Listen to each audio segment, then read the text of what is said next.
We have a lot to talk about. Okay. There is a lot of exciting stuff going on in your life, Tim. Mm-hmm. And, you know, we may not start with first things first, as in diapering and burping. Let's cut straight to the comedy. Or are they one and the same in your household? Well, I'm doing clubs around Los Angeles to get ready for a comedy tour, and certainly having a baby is new fodder for an aging parent, because I have a 20-year-old and now have a 7. Do you choke on that? Yeah. Well, 20 and 7, you know. Got to do the math there. It's a little odd. Yeah. But it's like riding a bike. You get back in it. You know what? This whole image, Tim, of you with your 20-year-old daughter, Catherine, who, you know, was your baby for so long, and now being the new dad who is middle-aged. It has to give you, if not nightmares, a lot to laugh about at home. It's just different when you get older and have a kid. It's just I don't worry about so much anymore, and I really adore the time I have with her. It's very different than when you're struggling when you're younger, and I couldn't afford a babysitter. I can afford babysitters.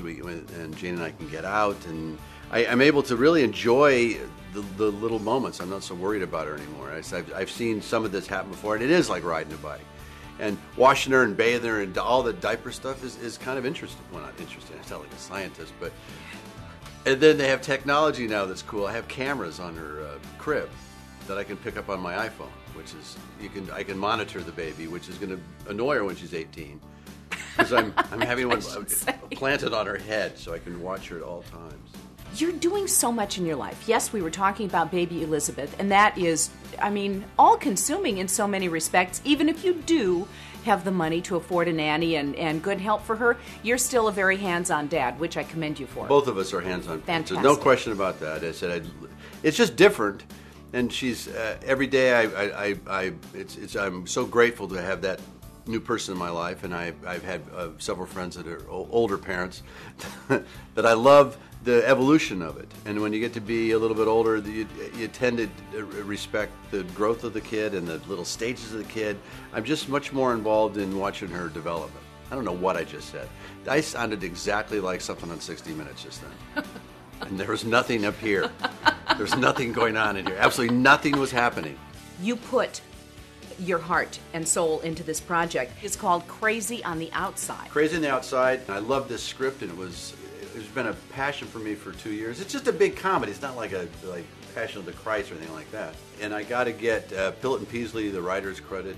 About 5 years ago, we did a table read at my production office. One of the funniest reads. You hire actors, and we just read the script for these two writers.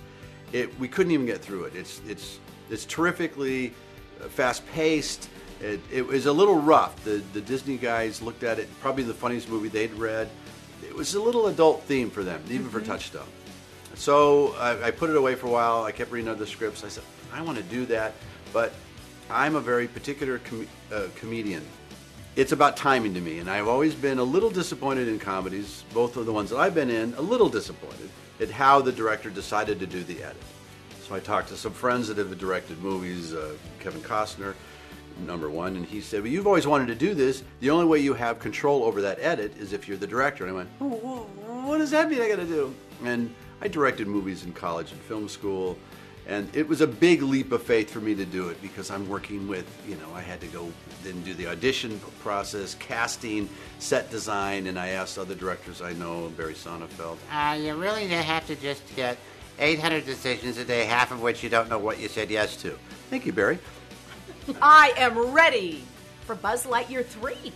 Toy 3. Story 3 yeah, but is if in I the works. You got these people in Cupertino, which is Pixar and Disney. If I say anything, and I've never been in this position. I know exactly what that movie's about. I know what the surprise is. I know what the story is, and they will literally kill me. Oh. They are so proprietary, and they should be. But it's in the works. It's all done. It's all done. Toy Story 3, June 12th or 13th, somewhere in there.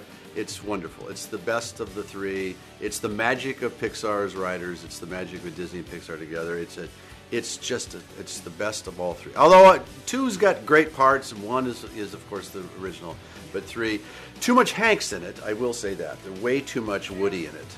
Wild Hogs was a huge success. Loved the movie. What about Wild Hogs 2? Wild Hogs 2, we begin shooting in May, and we're going to go. It's a wedding for Bill Macy, who fell in love in the last movie. We're going to go meet his parents. We could decide to take a bachelor trip through Europe.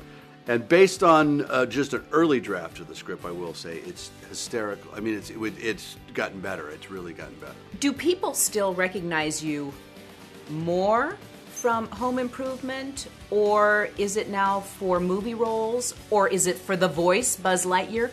I think it's all my work in architecture. People, didn't you design the Getty? A lot of people don't know that. But I'll tell anybody who'll listen that Empire State Building,